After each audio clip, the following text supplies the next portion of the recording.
Cette histoire n'est pas pour les âmes sensibles. 2 enfants ont disparu et le temps presse. Imaginez une salle d'interrogatoire froide. Une machine à détecteur de mensonges bourdonne et la première question n'est pas « Où sont Lily et Jack ?» mais « Les avez-vous tués ?» C'est exactement ce que Daniel Martel, leur beau-père, affirme avoir entendu. Quelques heures plus tard, le Canada se réveillait avec une nouvelle terrifiante. Le corps d'un garçon de 6 ans avait été retrouvé.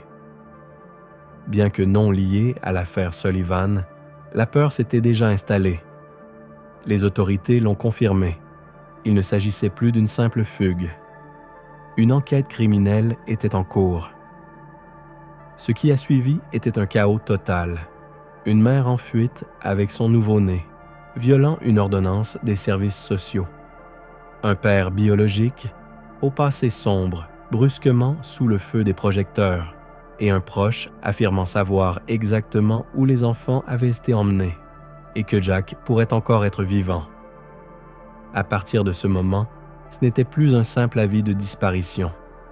C'était une course contre la montre pour retrouver un petit garçon de 4 ans qui, peut-être, pouvait encore être sauvé. Voici l'histoire bouleversante de Lily et Jack Sullivan, ces 2 frères et sœurs portés disparus en Nouvelle-Écosse et le mystère qui déchire une famille et un pays tout entier. Lily Sullivan, 6 ans, était une rêveuse. Elle avait de doux cheveux bruns, un petit écart entre les dents de devant qui rendait son sourire inoubliable et un rire capable de faire fondre n'importe quelle tension. Elle adorait les histoires de princesses, les bricolages désordonnés et se cachait dans ses cabanes de couverture avec son petit frère. Pour sa grand-mère, Lily était notre petite princesse, la première petite fille de la famille, pétillante et au cœur tendre. Jack Sullivan, 4 ans à peine, était le sérieux de la fratrie. Il ne souriait pas facilement. Vous pouviez le chatouiller, il vous fixait simplement comme s'il analysait chacun de vos gestes. Son regard profond et réfléchi poussait souvent les gens à dire qu'il avait une vieille âme. Jack était fasciné par les dinosaures et les insectes. Il pouvait passer des heures à observer des cailloux dans le jardin, totalement absorbé dans son petit monde. Les 2 enfants étaient inséparables. On les a vus pour la dernière fois ensemble, main dans la main, traversant un centre commercial à New Glasgow, la veille de leur disparition. Ce serait la dernière fois que quelqu'un les verrait tous les 2 vivants. Lily était la protectrice. Jack, l'ombre silencieuse qui la suivait partout. C'est si facile de les réduire à de simples noms dans un titre d'actualité.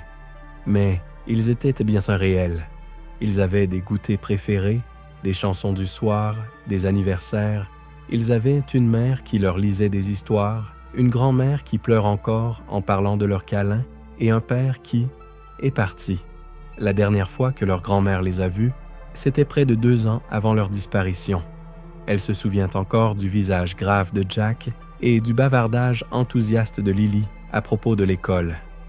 Elle appelle ces souvenirs les derniers morceaux d'eux que je peux encore tenir dans mes mains. Et aujourd'hui, un enfant est peut-être perdu à jamais.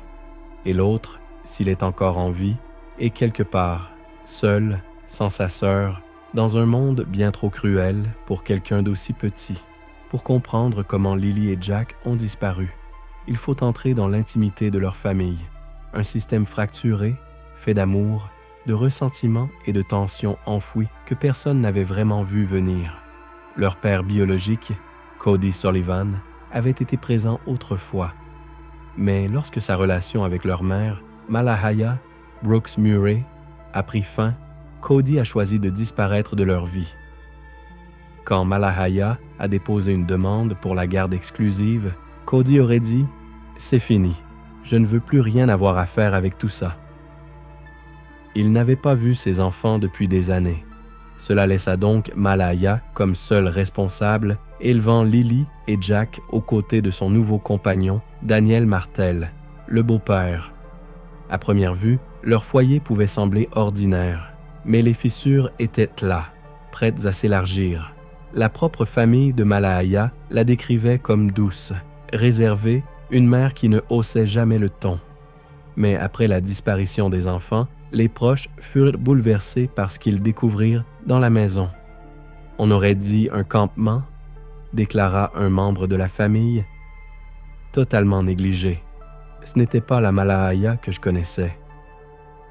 Les services de protection de l'enfance avaient ouvert un dossier sur la famille plusieurs mois auparavant.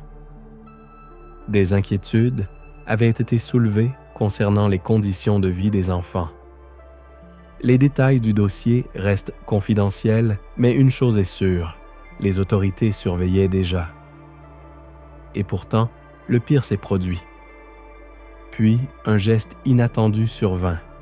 Seulement un jour après la disparition, Malaaya quitta la maison, bloqua Daniel sur les réseaux sociaux et changea son statut de relation en célibataire. Peu après, elle s'enfuit du domicile de sa mère avec sa fille d'1 an, Mido, en violation directe d'une ordonnance de protection de l'enfance. Un geste que beaucoup considèrent aujourd'hui comme un acte de panique ou de culpabilité. Le gouvernement réagit rapidement. Mido fut placé sous la garde de l'État. En l'espace de quelques jours, Malaaya avait perdu ses 3 enfants. Et tandis que les soupçons publics se portaient d'abord sur le beau-père, Daniel remit volontairement son téléphone, ses données, ses relevés GPS. Il demanda même à passer un test polygraphique pour prouver son innocence.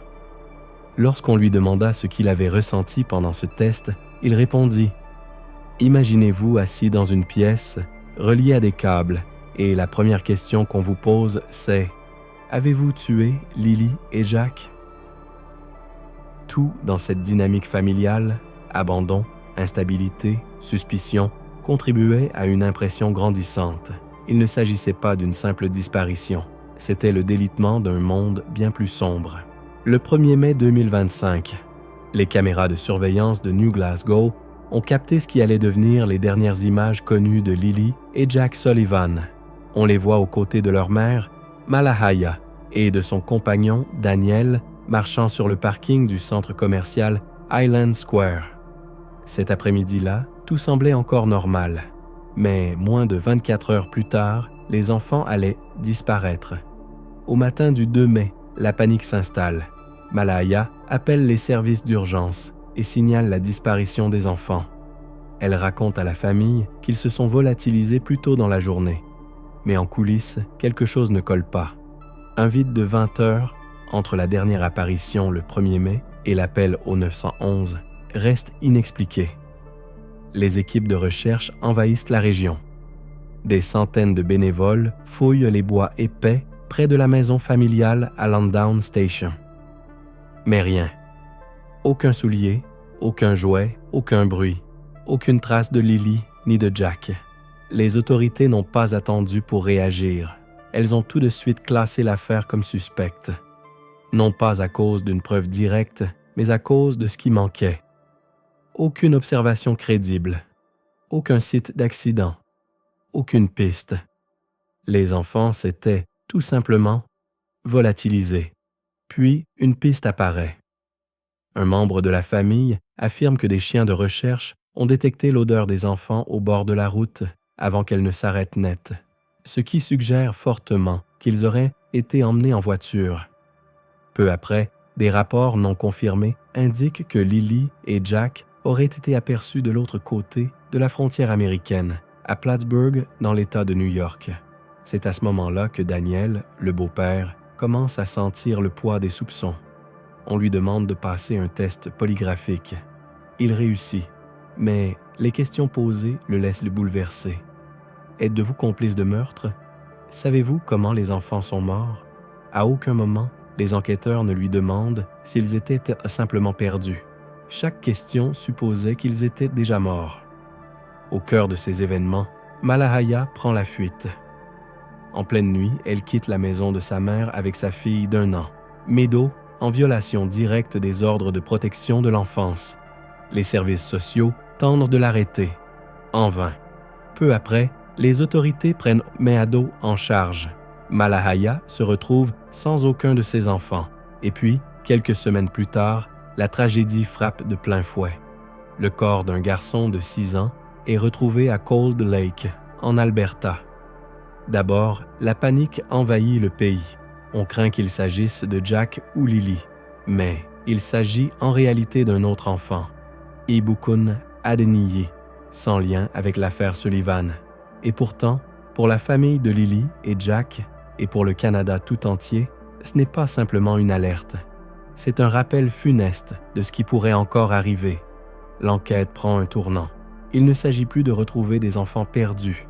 C'est désormais une tentative désespérée de découvrir ce qui leur a été fait et par qui. Dès le début, l'enquête sur la disparition de Lily et Jack Sullivan s'est déroulée comme un mystère sans centre.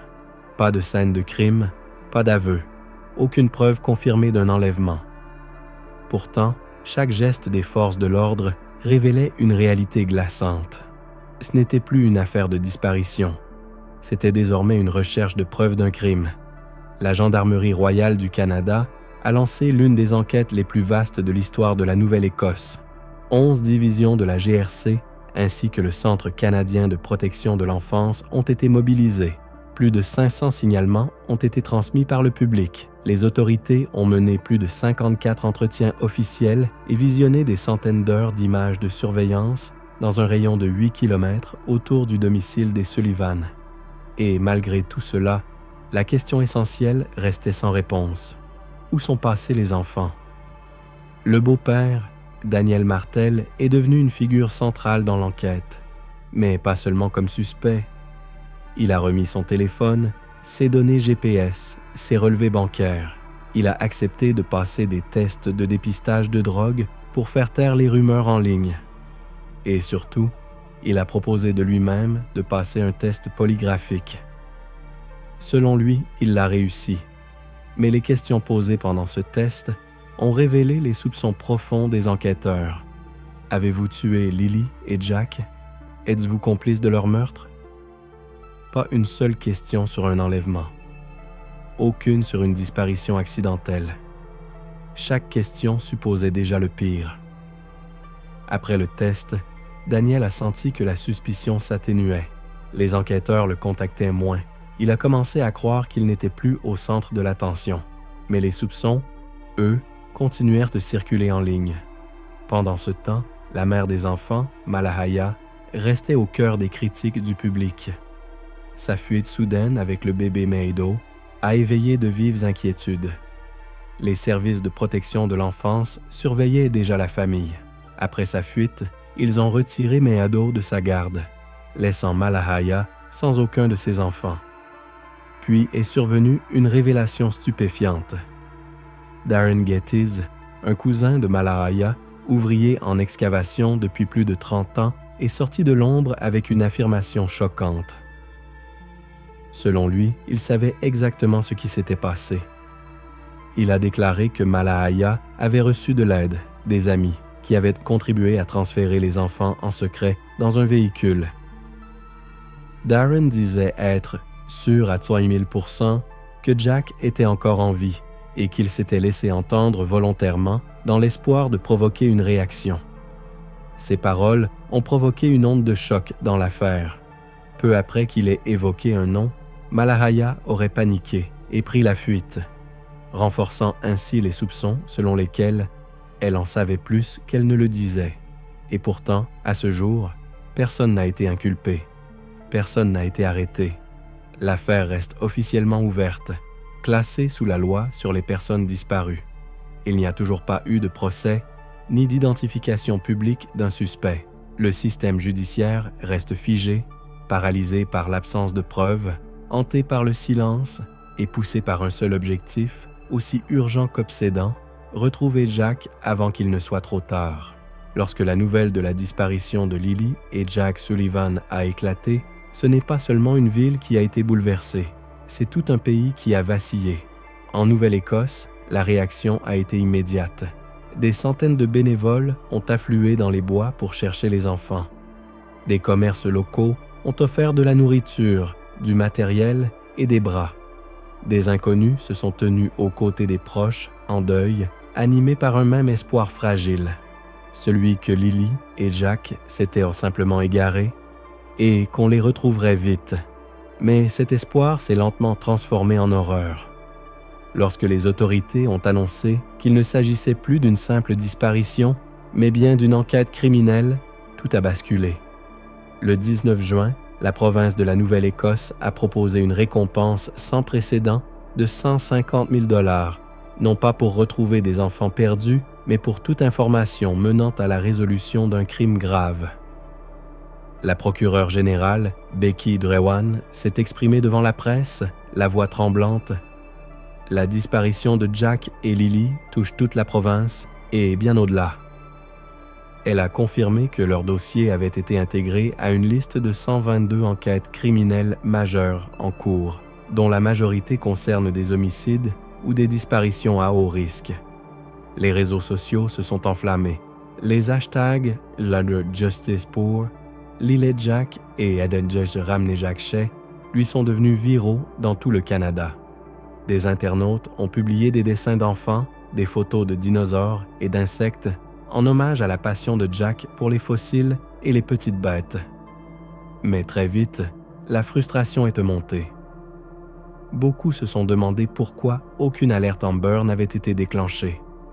Les autorités ont expliqué que, selon la politique canadienne, une alerte Amber nécessite un suspect identifié ou un véhicule connu. Mais pour le public, cela sonnait comme un échec. Une nouvelle démonstration que le système réagit trop lentement. Et puis, les rumeurs ont explosé. Les spéculations en ligne se sont multipliées. La mère était-elle coupable? Le beau-père mentait-il? Était-ce un étranger qui avait pris les enfants? Certaines théories sont devenues cruelles. Daniel, déjà au bord de l'effondrement, a imploré le public d'arrêter la haine. « Il y a tellement de drames », a-t-il dit d'une voix brisée. Et les gens oublient que c'est nous qui vivons cette absence. Mais à travers le vacarme, une vérité restait. Lily et Jack n'avaient toujours pas été retrouvés. Et Jack, 4 ans, pouvait encore être en vie. Dans les semaines qui ont suivi l'annonce de la récompense, des citoyens de tout le pays ont allumé des bougies sur leurs porches. Des parents ont serré leurs enfants un peu plus fort. Et une grand-mère, Belinda Gray, a brisé son silence après des semaines de douleur. « Mon cœur me dit qu'ils sont partis », a-t-elle sangloté. Mais s'il y a ne serait-ce qu'une infime chance que Jack soit encore là dehors, quelqu'un doit parler. Et elle n'était pas seule. À travers le Canada, des voix se sont élevées, des partages, des prières, des recherches et surtout, une attente. Si vous voyez un enfant seul, au bord d'une route, effrayé, silencieux, perdu, que feriez-vous? Cette histoire ne parle pas seulement de Lily et Jack Sullivan. Elle parle de tous les enfants qui disparaissent sans bruit, sans une ligne dans les journaux, sans justice, sans voix. Lily ne rentrera jamais à la maison. Que son corps soit retrouvé ou non, le silence autour d'elle est devenu trop long, trop profond. Mais Jack... Peut-être que Jack a encore une chance. Peut-être qu'il attend, se demandant pourquoi personne n'est venu. Peut-être qu'il tend encore l'oreille, espérant entendre quelqu'un prononcer son prénom. Il y a des gens, quelque part, qui savent. Certains ont murmuré. D'autres se taisent encore. Mais les secrets ne durent pas éternellement. Et dans des affaires comme celle-ci, le silence est une forme de violence. Cette affaire ne réclame pas seulement de la tristesse. Elle exige une réponse. Si vous savez quelque chose, même un détail, parlez. Si cette histoire vous a touché, partagez-la. Pas pour les vues, pour Jack. Le monde a abandonné Lily. Il pourrait encore abandonner Jack, à moins que nous n'en fassions un serment. Se souvenir de leur nom. Parler pour eux quand plus personne ne le fait.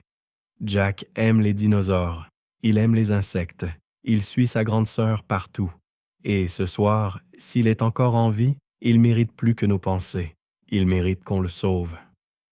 Ici, c'est écho d'innocence. Ne faites pas défiler cette histoire comme une autre. Ne les oubliez pas. Si vous avez des informations, contactez votre poste de gendarmerie le plus proche. Si vous avez de la compassion, Gardez le prénom de Jack vivant, jusqu'à ce qu'il rentre, ou jusqu'à ce que l'on comprenne pourquoi il ne l'a jamais fait.